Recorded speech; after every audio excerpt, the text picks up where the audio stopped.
नमस्कार, मी comrade PG Gawande. आपण पाहता न्यूज घराणेशाही दिग्रस. मित्र, लोणी वाही मेंढी लोणी वाईच्या आणि मेंढीच्या मधामध्ये लोणी पुनर्वसन बसलेलं आहे. पूर्वी ते सावंगा लोणी म्हणून नाव प्रकाशित होतं. तो नदीच्या काठावर लोणी होतं. ते त्या लोणी गावामध्ये पूर येत होता. अरुणावती प्रकल्प धावंडा नदीचा आणि ते दोन्ही मेळावर तर तो सावंगेला लागून लोणी हा गाव होतं, जुनं गाव. त्या लोणीचं पुनर्वसन झालं 94-95 मध्ये.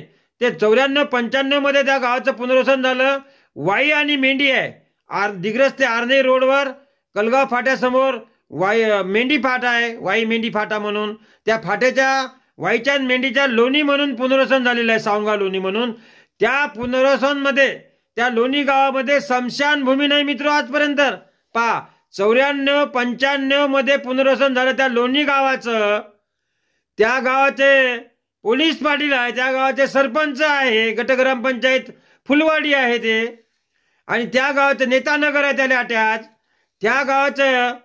त्या गावाला स्मशानभूमी नाही म्हणजे किती दुर्भाग्य म्हणावं त्या गाववाल्याचं. विकास पुरुष म्हणतात एकीकडं. विकास पुरुषांचं लक्ष आहे का त्या लोणी गावाकडे, का मतच मागायचं आहे?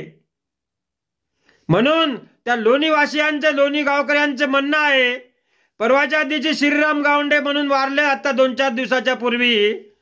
त्यांच्या मैतीला गेले होते. त्या ठिकाणी घराणेशाही न्यूज चॅनलचे संपादक त्या ठिकाणी पोहोचले होते मैतीला, सोयरी असल्यामुळे. ते त्या ठिकाणी पहा, त्या शेतातून रस्ता दिला त्या माणसाने. कुठं ते रस्ता देणाऱ्या शेतातून रस्ता कसा असते? पाऊलसगर. आणि पाऊलसगर जाताना पाऊलसगरांनी हे जे मयत घेऊन जातो आपण खांद्यावर, प्रेत यात्रा खांद्यावर नेते. मानवाची प्रेत यात्रा 4 माणसाच्या खांद्यावर जाते. पाऊलसगरानं 4 माणसाचं घेऊन चालता येते का? किती मोठी खराब गोष्ट आहे ते. किती दुर्भाग्य म्हणावं त्या लोकांचं, गावकऱ्यांचं. किती सहन करा. आता आम्हाला स्मशान, आमच्या गावामध्ये मयत जर झाली तर आम्हाला स्मशानमध्ये नेण्यासाठी रस्ता नाही आहे. हे यांचे शेत आहे, हे कसे गाव संबंध असल्यामुळे आम्हाला जाणे करू देतात. पण आता हे आज रोजी कोड्डा आहे. मागील व्यवस्थेच्या वेळेस आम्ही असं निकाल चिखलातून गेलो आणि हे यांच्या पराठीमध्ये खूप नुकसान होते. बरोबर आहे. बरं, पुनर्वसन तुमचं झालं तेव्हापासून तुम्हाला रस्ता नाही आहे का? नाही. शासनाने रस्ता दिला नाही का? याच्यासाठी तुम्ही काही खटपट केली आहे ना? आमदार, खासदार, निवेदन, कलेक्टर, तहसीलदार दिले, सरपंच साहेबांनी, आमचे माजी सरपंच, तरी पण काही झालं नाही. आता काय करा, ग्रामपंचायतचा ठराव घ्या. स्मशानभूमी, लोणी पुनर्वसन स्मशानभूमीसाठी रस्ता आम्हाला आवश्यक आहे. रस्ता नाही इथल्या वर्षापासून. लोकांच्या शेतातून कुठं जाऊ देते लोक? पावसाळ्यात गेले होते, घाट्यात जावं लागते.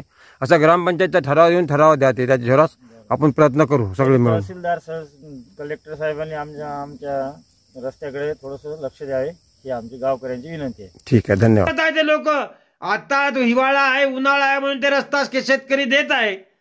पावसाळ्यामध्ये कसं हो, एक पाय उचला एक पाय टाका, एक पाय उचला एक पाय टाका, अशी परिस्थिती आहे असे सांगत होते गावकरी मित्र. म्हणून त्या लोणी गावच्या स्मशानभूमीचं काम केव्हा पूर्ण होणार? ते पूर्ण झालं पाहिजे. दिग्रजच्या तहसीलदार साहेबांनी त्याकडे लक्ष द्या. दिग्रजच्या गटविकास अधिकारी साहेबांनी त्याकडे लक्ष दिलं पाहिजे. आणि आपल्या एसडीओ साहेबांनी, कलेक्टर साहेबांनी, जिल्हा अधिकारी साहेबांनी त्याकडे लक्ष द्यायला पाहिजे. तंटामुक्ती म्हणतात, मोठा गावगावचा गाजाबाजा करतात तंटामुक्तीचा. त्या तंटामुक्तीवाल्यानं ठराव घेतला म्हणते, ग्रामपंचायतचा ठराव घेतला, तहसीलदाराला दिला, तुमच्या पंचायत समितीला दिला, पंचायत समितीमार्फत जिल्हा परिषदला दिला. काय झालं त्याचं? आमसभा होत असते, प्रत्येक आमदाराच्या अध्यक्षतेखाली ग्रामसभा होत असते. वर्षातून 2 आमसभा होतात.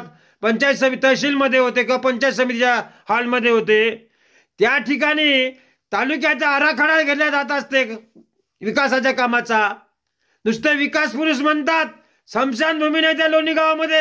हे व्हिडिओ तुम्हाला दिसणारा व्हिडिओ पहा मित्र.